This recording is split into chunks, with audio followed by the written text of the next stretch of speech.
Bonjour Sandrine Rousseau, Bonjour. merci d'être dans ce studio ce matin. Vous êtes députée écologiste de Paris, vous faites partie de l'alliance NFP à l'Assemblée et dans le groupe du Nouveau Front Populaire, il y a ce député LFI, Andy Kerbrat, qui a donc été trouvé en flagrant délit d'achat et de possession de drogue. C'était dans les métros, dans les couloirs du métro parisien, en possession de plus d'1 gramme de 3 MMC. C'est cette drogue de synthèse qui fait partie d'ailleurs des drogues qui étaient utilisées et dont on a beaucoup entendu parler au moment de l'affaire Pierre Palmade. Vous aviez réagi comment d'ailleurs au moment de l'affaire Pierre Palmade, vous?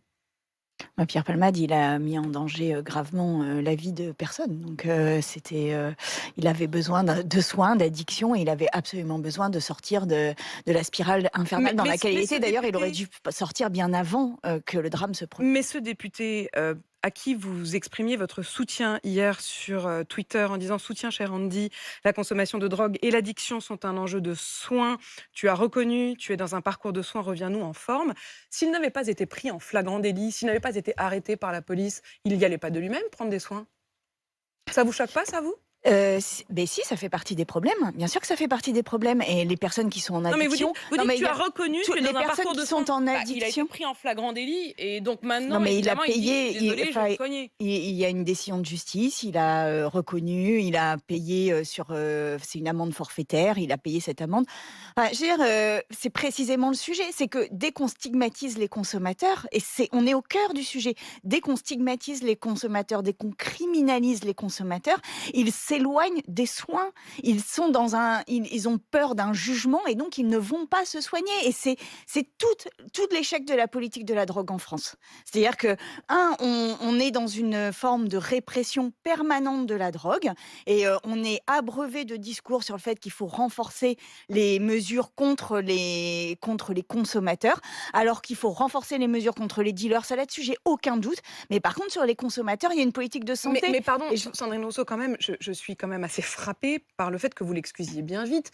Vous dites, tu as reconnu, tu es dans un parcours de soins. Mais encore une fois, les faits, c'est que ce député se drogue, va acheter de la drogue, il est pris en flagrant délit.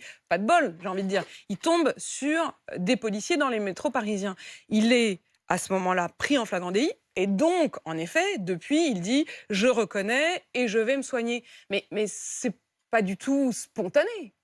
Bah non, c'est pas spontané. Évidemment, il s'est fait prendre. Enfin, évidemment, il s'est fait prendre et il est allé devant la justice. Et Mais si il y a c'était une... pas prendre, Mais vous si c'est dites, pas... vous dites Pierre Mais, Palmade, mais enfin, je veux dire, les risques qu'il prend et qu'il prend y compris pour la démocratie. mais absolument, c'est pour ça qu'il a besoin de rentrer dans un parcours de soins. La question que l'on doit se poser, c'est pourquoi ces gens-là ne vont pas dans des parcours de soins? Pourquoi ils n'y vont pas? Et en fait, l'espèce d'opprobre, l'espèce de honte qu'il y a à consommer de la drogue, le caractère caché et confidentiel et le risque qu'ils prennent à consommer de la drogue alors même qu'ils ont des addictions, fait qu'ils n'entrent pas facilement dans des parcours de soins. Je rappelle aussi quand même qu'il y a des centres d'addictologie en France qui crèvent de ne pas avoir suffisamment de soignants et que les moyens mis sur la lutte contre l'addictologie en tant que maladie sont très insuffisants par rapport aux besoins que l'on peut avoir. Ça pose évidemment un certain nombre de questions, y compris sur la lucidité d'un député à exercer son mandat. On avait tout à l'heure le témoignage d'ailleurs d'un auditeur qui disait tout à fait comme vous, Sandrine Rousseau, que c'était un vrai problème d'addiction et de soins. Mais il précisait aussi avoir des amis qui consommaient cette fameuse drogue 3-MMC. Et il disait ils sont dans un état de nervosité, d'agitation, d'énervement. Et lui, son interrogation, c'était aussi de se dire comment est-ce qu'on peut avoir des députés qui prennent des décisions aussi graves que de voter les lois alors qu'ils n'ont pas toute leur tête en quelque sorte. Mais il a absolument raison, c'est la raison pour laquelle il faut lutter contre la consommation de drogue partout. Mais il y en a partout de la consommation de drogue. Enfin, il y en a ici dans cette rédaction très probablement, il y en a à l'Assemblée, il y en a partout. Et c'est précisément pour ça. On a commencé à Oui, mais véritablement... je trouve qu'il y a un côté, alors dans ce cas-là, ceux qui ne se droguent pas, Mais, ils se retrouvent presque mais à se laissez-moi dire, finir une phrase. Oui, de toute façon, quand on se drogue, on est victime. C'est Non, un mais peu trop facile, quand même. on a commencé à lutter efficacement contre l'explosion de l'épidémie sida à partir du moment où on est sorti du jugement sur les personnes qui l'avaient On voit pas le et rapport. on est On est parti victime de on est prendre des parti des drogues comme on est victime du on est sida. parti des comportements des personnes et sans jugement, on a fait de la prévention. Aujourd'hui, la prévention en France est très insuffisante. Cette drogue est utilisée notamment pour le chemsex. Je ne sais pas si c'était son cas là, et par ailleurs, je ne veux pas le savoir. Mais si c'est utilisé sur le chemsex, aujourd'hui, il y a à peu près une overdose tous les 12 jours dans des pratiques de chemsex. Enfin, c'est un enjeu majeur. C'est un enjeu majeur de mise en danger et des personnes et d'autrui, raison pour laquelle, encore une fois, il nous faut changer de regard sur les personnes qui consomment. Et oui, c'est un problème. Évidemment, ça atténue le discernement. Et c'est fait pour ça, d'ailleurs. C'est fait pour ne plus avoir à subir, à souffrir. Sauf que là, Andy Kerbat, je rappelle aussi une la chose. singularité, c'est quand même qu'il est député. Oui, Est-ce qu'il n'y a pas un devoir non, d'exemplarité mais il pourrait être chauffeur. Il pourrait être chauffeur. Il mettrait en danger de la même Tout à manière. fait. Donc en fait, oui, la consommation de drogue met en danger et les personnes qui consomment, en premier lieu les personnes qui consomment, et d'autres personnes, c'est évident. Raison pour laquelle nous devons changer de regard, puisque la lutte contre la drogue est un échec en France. Nous faisons partie des pays qui consommons le plus de drogue. Je voudrais juste dire une chose qui n'a pas été beaucoup dite sur Andy Kerbat, c'est qu'il a été victime de viol dans son enfance. Il en a Il dit avoir été témoigné victime de prédateurs lui-même sexuels, tout à fait, à l'âge lui-même de dans 3 ans. MeToo Garçon, à l'âge de 3 ans. Et en fait, dans les conséquences les plus courantes du psychotrauma lié au viol dans l'enfance ou à l'âge adulte, il y a la consommation de produits stupéfiants. Donc en fait, quel a été l'enfant Non, mais quel a été cet enfant pris en charge ou pas pris en charge Mais et tout à cela, je quel l'entends moment parfaitement, on a Sandrine Rousseau. fait de la prévention vis-à-vis de cette consommation J'entends possible de parfaitement tout drogue. ça et il dit, être en très grande souffrance. Mais il est député.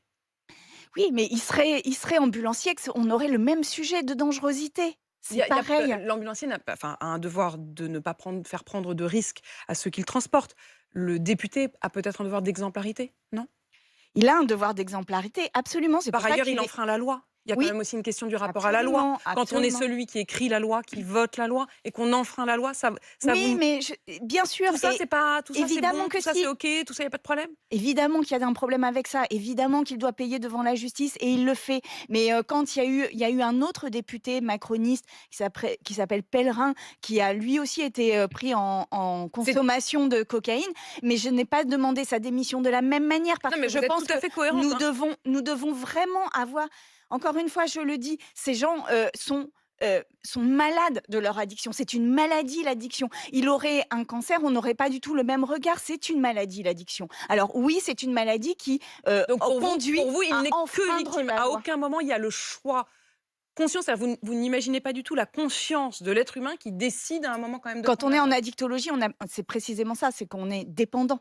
On est dépendant et ça fait faire les plus grandes conneries.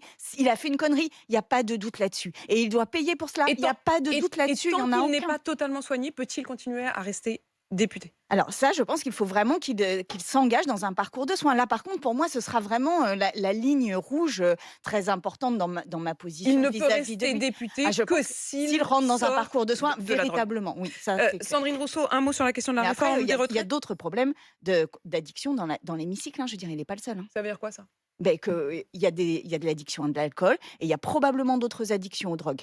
Et qu'en fait, faut pas être naïf sur le sujet. Il y en a dans l'hémicycle, il y en a ailleurs. Il y en Simplement, a lui a été ici, pris en il y en a plein délit, mais les probablement autres, ici. Absolument.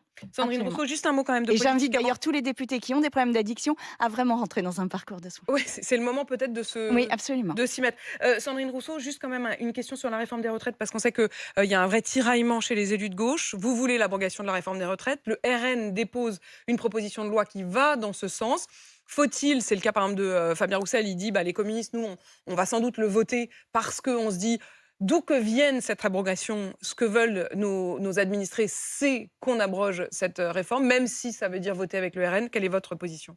Alors moi, ma position est que je ne la voterai pas pour une raison simple, qui est que, en fait, moi, j'avais proposé un amendement en début d'étude du budget de la sécurité sociale demandant l'abrogation. Ils ne l'ont pas voté, de sorte qu'en fait, la démarche du RN n'a qu'une seule visée, c'est de nous piéger et non pas de tenir une ligne qui est l'abrogation.